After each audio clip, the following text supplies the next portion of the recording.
Lisons Matthieu chapitre 8, le verset 23. Il monta dans la barque et ses disciples le suivirent.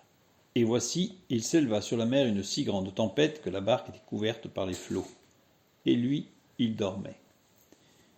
Les disciples s'étant approchés, le réveillèrent et dirent : « Seigneur, sauve-nous, nous périssons. » Il leur dit : « Pourquoi avez-vous peur, gens de peu de foi ? » Alors il se leva, menaça les vents et la mer, et il y eut un grand calme.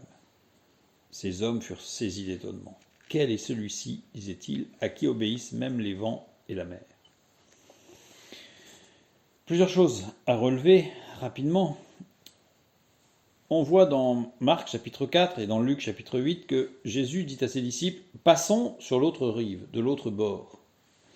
Donc ça veut dire qu'il y avait un projet. Le projet était d'arriver de l'autre côté. C'est la raison pour laquelle Jésus va leur dire « Pourquoi avez-vous peur ? Si je vous ai dit qu'on allait de l'autre côté, c'est qu'on va aller de l'autre côté. » Ceci étant, la tempête devait être très très forte, puisque nous avons affaire ici à des marins aguerris, et les marins eux-mêmes ont peur. Ça veut dire que ça devait quand même être très très fort. Et ce texte, s'inscrivant dans toute la suite des textes précédents, il continue à aborder le thème de la foi. Et cette fois-ci, non pas dans l'admiration de ce centenier, par exemple, mais là, plutôt avec un reproche. Gens de peu de foi. Rappelons-nous, la foi se développe sur 3 axes. L'écoute, la parole, qui implique les deux, le dialogue, et l'action. Ici, les disciples réveillent Jésus dans la peur, et le texte « Seigneur, sauve, nous périssons » montre qu'ils n'ont pas dû le réveiller avec douceur. Ils avaient peur. Et c'est là le problème. Ce n'était pas qu'ils devaient rester dans le silence et attendre au fond du bateau en attendant, en espérant que Jésus se réveille, mais c'est qu'ils devaient interpeller Jésus dans le calme, en disant « Jésus, nous avons un problème. Nous avons un problème, c'est que tu as dit que nous allons traverser, mais là, telles que ce sont les choses, nous ne voyons pas comment nous allons traverser. » C'était là, en fait, le souci. Et avaient-ils bien écouté qu'ils allaient de l'autre côté ? On peut émettre un doute, puisqu'ils avaient peur de ne pas y arriver. Si Jésus a dit quelque chose, cette chose arrive. Et pourquoi cet événement ? Je dirais, peut-être pas particulièrement pour mettre en évidence que leur foi était déséquilibrée, dans le sens où il n'y avait pas les 3 axes forts, mais aussi pour leur montrer qui il était Jésus. Parce que ces hommes furent saisis d'étonnement. Quel est celui-ci, disait-il, à qui obéissent même les vents et la mer ? Ça avait l'air d'être naturel qu'il chasse les démons, qu'il guérisse les malades, qu'il purifie les lépreux. Mais les vents et la mer, ça veut dire qu'ils n'avaient pas encore considéré que Jésus était Dieu, le Dieu créateur. Continuons. Le verset 28. Lorsqu'il fut sur l'autre bord, dans le pays des Gadaréniens, 2 démoniaques sortant des sépulcres vinrent au-devant de lui. Ils étaient si furieux que personne n'osait passer par là. Et voici, ils s'écrièrent : « Qu'y a-t-il entre nous et toi, fils de Dieu ? Es-tu venu ici pour nous tourmenter avant le temps ? » Il y avait loin d'eux un grand troupeau de pourceaux qui paissaient. Les démons priaient Jésus, disant : « Si tu nous chasses, envoie-nous dans ce troupeau de pourceaux. » Il leur répondit : « Allez. » Ils sortirent et entrèrent dans les pourceaux. Et voici, tout le troupeau se précipita des pentes escarpées dans la mer, et ils périrent dans les eaux. Ceux qui les faisaient paître s'enfuirent et allèrent dans la ville raconter tout ce qui s'était passé et ce qui était arrivé aux démoniaques. Alors toute la ville sortit à la rencontre de Jésus, et dès qu'ils le virent, ils le supplièrent de quitter leur territoire. Ici, nous voyons qu'il y a 2 personnes qui sont manifestement possédées, non seulement, je dis manifestement parce que la parole nous le dit, donc c'est le cas, mais en plus, c'était évident pour tous. C'était une évidence pour tous, de par leur comportement. Et là, Jésus leur dit quelque chose de particulier, d'aller dans les pourceaux. Or, bibliquement parlant, un animal ne peut pas être possédé, parce qu'il n'a pas d'esprit. Pour être possédé, il faut qu'il y ait un esprit. Et à ce moment-là, l'esprit démoniaque peut prendre possession de l'esprit. Mais il n'y a que l'être humain qui a un esprit. On le voit dans Genèse chapitre 1. Alors que s'est-il passé? Eh bien, ces puissances démoniaques ont excité les animaux. Or, à l'état naturel, l'animal sait ce qui est bon et ce qui ne l'est pas. On le voit bien, parce que dans le texte, quand il nous dit que la nature entière, la création entière souffre les douleurs de l'enfantement en attendant l'avènement du Fils de l'homme, ça veut dire qu'elle est soumise à cette puissance, il y a une souffrance. Et là, on voit la réaction des pourceaux qui, en fait, ne se soumettent pas du tout aux puissances démoniaques et se jettent dans la mer.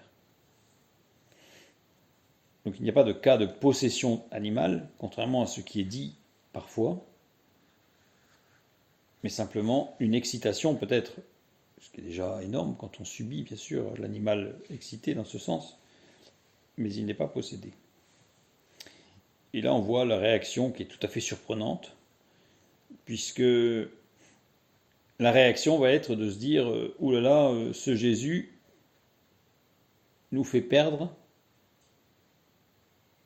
notre bien. » Il ne voit pas les démoniaques guéris, il voit les pourceaux morts.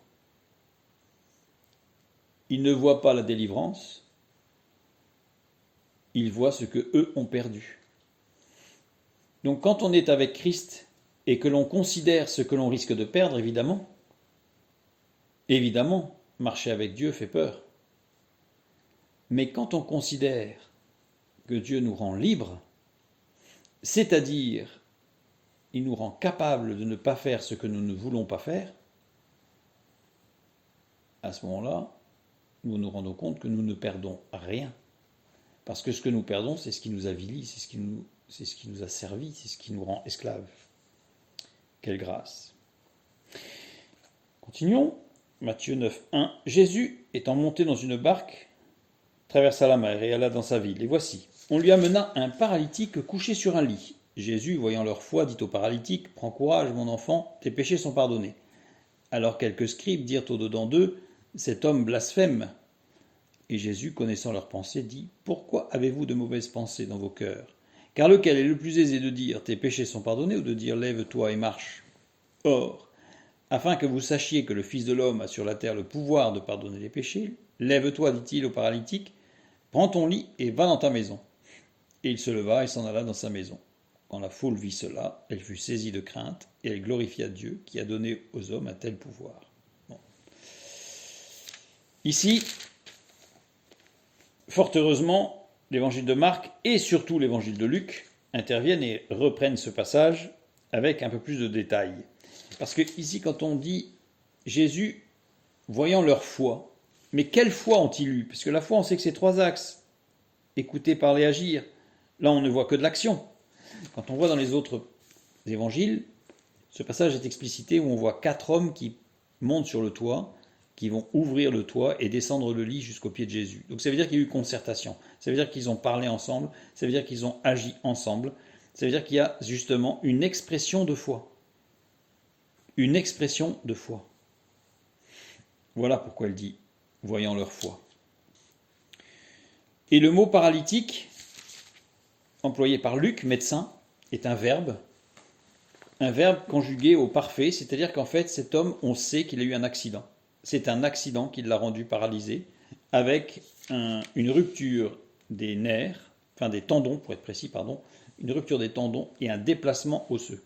Bon, c'est un terme particulier qui le montre. Et donc là, il est vraiment paralysé et il doit souffrir en plus.